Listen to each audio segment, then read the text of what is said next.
కలుగు భయముకైనను, పగటి వేళ ఎగురు బాణముకైనను, చీకటిలో సంచరించు ఏ తెగులుకైనను, మధ్యాహ్నమందు పాడు చేయు ఏ రోగమునకైనను. చూసారా ఎంత గొప్ప రక్షణ అండి. చూడండి, అసలు మనల్ని ఎక్కడి నుంచి తప్పించాడంటే ఆయన శత్రువు చేతుల నుంచి మనం తప్పించి ఇప్పుడు ఏమన్నాడు తెలుసా? శత్రువు నుంచి నేను తప్పించా, పగలు ఎండ దెబ్బ అయినను, రాత్రి వెన్నెల దెబ్బ అయినను, మధ్యాహ్నం మందు పాడు చేయి ఏ రోగమునకైనను, రాత్రి వేళ సంచరించి ఏ తెగులుకైనా నువ్వేం చేయాలి? భయపడకూడదు, నువ్వు భయపడకూడదు. ఎంత మేలండి, అసలు ఎంత మేలండి. అంటే ఇక మనం 24 గంటలు కూడా మనం ఎక్కడికి వెళ్ళినా మనల్ని ఎవరు నడిపిస్తున్నారు? మనం ఎవరు రెక్కల కింద ఉన్నప్పుడు మనం అయ్యో బాబాయ్, ఆలోచన చేయండి, ఒకసారి ఆలోచన చేయండి. ఎంత ప్రేమ కలిగిన దేవుడు కదా మనం రక్షించిన దేవుడు. అసలు పగలు కానీ, మధ్యాహ్నం కానీ, రాత్రి కానీ అసలు ఇంకెక్కడ కూడా మనం భయపడటానికి వీల్లేదు. ఎందుకని? ఆ శత్రు చేతులు మన ఆయన తప్పించాడు కనుక. రక్షణ అనేది మనం ఏం చేస్తామంటే కేవలము మన పాపముల నుంచి విడిపించబడటం వెంటనే ఈ రక్షణ మనం ఏం చేస్తామంటే కట్ చేసేస్తున్నాం. ఇంకా నెక్స్ట్ ఏం జరుగుతుంది, నెక్స్ట్ మనకున్న భద్రత ఏంటి, నెక్స్ట్ మన జీవితంలో మనం ఏం జరగాలి, ఇంకా యేసు ప్రభు దగ్గర మనం ఇంకేదైనా పొందుకోవచ్చా అనే కాన్సెప్ట్ లేకుండా మనం ఏం చేస్తున్నామంటే పాపాలు క్షమించబడియా చాలు, మళ్ళీ రేపొద్దునే పాపం చేస్తే మళ్ళీ పాపం ఒప్పుకోవటం, పాపం చేస్తే పాపం ఒప్పుకోవటం, పాపం చేస్తే ఇక ఇదే రొటీన్ మన జీవితం అయిపోయింది. కానీ అదంతా ఎవరి పనో తెలుసా? శత్రువు పని.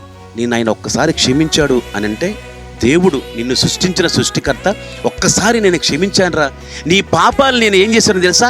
పడమటి నుంచి తూర్పుకి ఎంత దూరం ఉన్నదో అంత దూరం నేను పాపాలన్నీ తీసుకెళ్ళి అక్కడ పారేశాను అని అంటే మళ్ళీ అట్లా మనం తెచ్చుకోవచ్చా?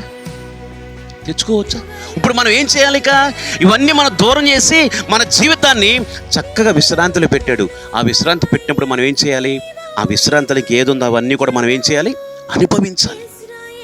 వాటిని మనం అనుభవించాలి, వాటిని మనం పొందుకోవాలి. అయ్యా ఇదిగో నీ లేఖనాలు ఎలా రాయబడింది కదా, ఇదిగో నీ వాక్యములు ఎలాగో రాయబడింది కదా, ఇదిగో నీ వాక్యములు ఈరోజు ఎలాగో రాయబడింది కదా. ప్రతిరోజు మనం వాగ్దానం తీసుకుంటామా? ఇక్కడ ఎంతమంది వాగ్దానాలు చూస్తాం? ప్రతిరోజు క్యాలెండర్లో వాగ్దానాలు ఉంటాయి, సంవత్సరంలో వాగ్దానం తీసుకుంటాము. ప్రతిరోజు ఏదో ఒక వాక్యాన్ని చదువుకొని మనం బయటికి వెళ్తామా? ఏమి చదువుకోకుండా బయటికి వెళ్తాం? మనం చెప్పండి ఒకసారి. ఎందుకు చదువుతాం అంకుల్ మనం? ఆ వాక్యం మనల్ని ఏం చేస్తుంది? బ్రతికిస్తుంది. వాక్యం మనల్ని ఎంత ప్రొటెక్ట్ చేస్తుంది కదా, అవునా కదా?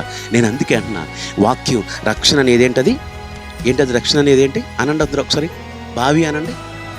బావి. ఈ బావిలో ఏమున్నాయి? నీరు ఎండిపోతాయమ్మా. బావిలో నీరు ఎండిపోతాయి. ఇప్పుడు చూసారా ఏమవుతుంది? ఈరోజు తీస్తే మళ్ళీ ఓట, మళ్ళీ ఓట. అంటే మీరు తోడుకుంటానే ఉండాలన్నమాట. అంటే మీ జీవితం ఎక్కడన్నా నీరసం అయిపోద్దా? అవ్వచ్చా? ఎక్కడన్నా మనం బలహీనం అవ్వచ్చా? ఎక్కడన్నా మనం తొట్టిల్లిపాటు పడి ఇంకా మన జీవితంలో ఆ శ్రమ అలాగే ఉండొచ్చా మన జీవితంలో? ఎందుకని ఆ రోజు మనం ఏం చేసా? ఆ ఓట మనం తీసుకోలేదు. దేవుడు అందుకని ఎదురు చూస్తున్నాడు. ఇదేని కొరకు తెలుసా? ఆయన ఇచ్చిన రక్షణ, సిలువు ద్వారా మనకిచ్చిన రక్షణ మనం ఏం చేయాలంటే అనుభవించాలి. మన తండ్రి ఎంత పెద్ద ఆస్తి ఇచ్చాడండి. ఆ ఆస్తిని మనం అనుభవించాలా వద్దా? అది తరిగిపోయే ఆస్తియా, తరగని ఆస్తియా?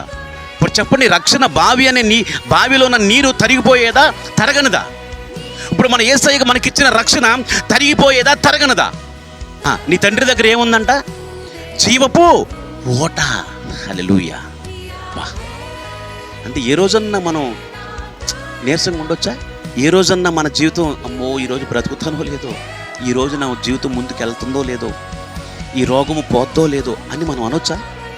ఒకవేళ అలాగే మనం ముందు అలా ఉందనుకోండి, మనం ఏం చేయాలి? వెంటనే వాక్యాన్ని జ్ఞాపకం చేసుకోవాలి. నేను అందుకే అన్నా, అన్నీ పోనండి, నో ప్రాబ్లం, కానీ వాక్యం మాత్రం మీలో నుంచి పోకూడదు. ఆ వాక్యం కనుక మనము నెమరు వేసి వాక్యం మనం మాట్లాడామనుకోండి, వెంటనే ఏమవుతుంది? వెలుగు కలుగుతుందంట. హల్లెలూయా.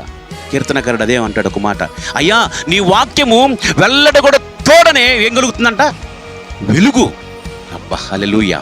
ఇప్పుడు మీకు చీకటి ఉన్న దగ్గర మీరు వాక్యం మాట్లాడారనుకోండి, ఆ చీకటిలాగా ఉండిపోద్దా? వెలుగు కలుగుతుందా? వెలుగు కలుగుతుంది. హల్లెలూయా.